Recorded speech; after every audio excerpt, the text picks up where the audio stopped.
In today's video, we're going through a vampire origin made by a Discord user _experiment_204. Either way, welcome back to your daily dose of the year. Before we get into this video, I'd like to ask you guys to hit the subscribe button down below, as we're trying to get to 100,000 subscribers before the end of 2021. It'd be highly appreciated if you help towards getting that goal. Now, going into the vampire origin, you're going to need the 𝓵𝓲𝓷𝓴𝓼 mod. I'm being told that's how you say it. I keep getting it wrong, and I'm pretty sure this is also going to be wrong as well. Just let me know in the comments down below on how you think it should be said. I'll just try to get it right sooner or later. Essentially speaking, this origin has two different forms. You've got a vampire form, you've also got a bat form. Essentially speaking, that's why you need the 𝓵𝓲𝓷𝓴𝓼 mod. Going through the vampire form, you've got the pros of the blood suck. You can steal your opponent's life, passive with a cooldown, and also active while in the bat form. You move faster than other players, and you also get less exhaustion. You also have night vision, and you're also immune to poison and hunger, also an active ability when you're a bat. Moving through the cons, you're sun weak. Being in contact with the sun can make you weaker and slower overall. Carnivore, you can only eat meat, also active when you're a bat. Noble clothes, when you're a noble vampire, you can only wear elegant clothes. You can only wear armor with protection values less or equal of chainmail, also active when you're a bat. Essentially speaking, despite the fact that the elegant clothing thing doesn't exactly make too much sense when you consider diamonds would be the most elegant piece of clothing you can get, it makes sense in a way to have a nerf of that type of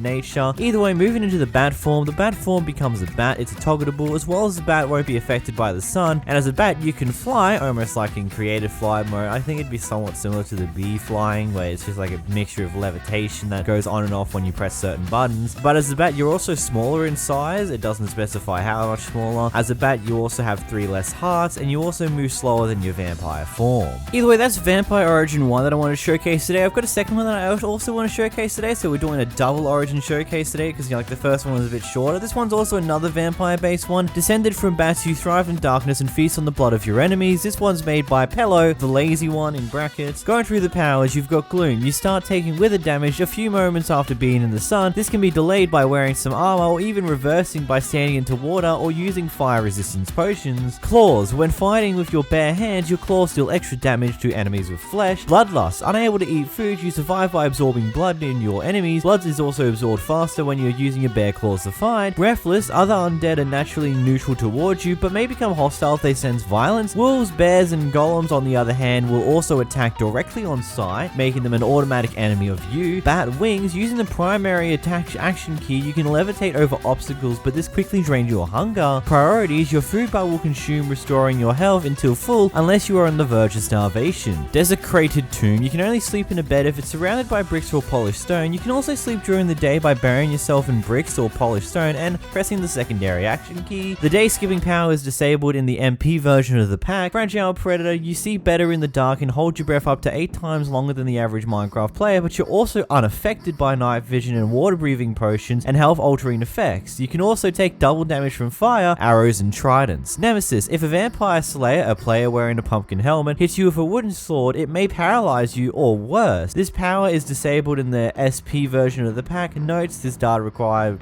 Origins version for 06. Both single player and multiplayer versions are included. You need to remove the chosen pack from the download file to use it. Full readme and the things. So, you know, typical normally things. I'm going to link to both of these data packs in the description down below. You go check them out. They're really cool. I just thought I would take a different approach to making the videos today, just having a bit of a 2 mods into one, just so you have 2 different examples of really cool and interesting vampire mods. I also recommend that you go check out the Discord server, which I always have a link in the description down below, because this is where I get most of the mods from, the Origin Discord server. I've also got a video in the description if you need any help installing these data packs for yourself to use. And as well as always, I want to let you know that I will be covering the next version of Origins when it comes out for 1.17, because there's going to be a few little changes with that, as well as I feel like it'd be worth giving you guys the update on that one. But either way, until next time guys, make sure to hit the like button down below and the subscribe button. Until next time guys, goodbye.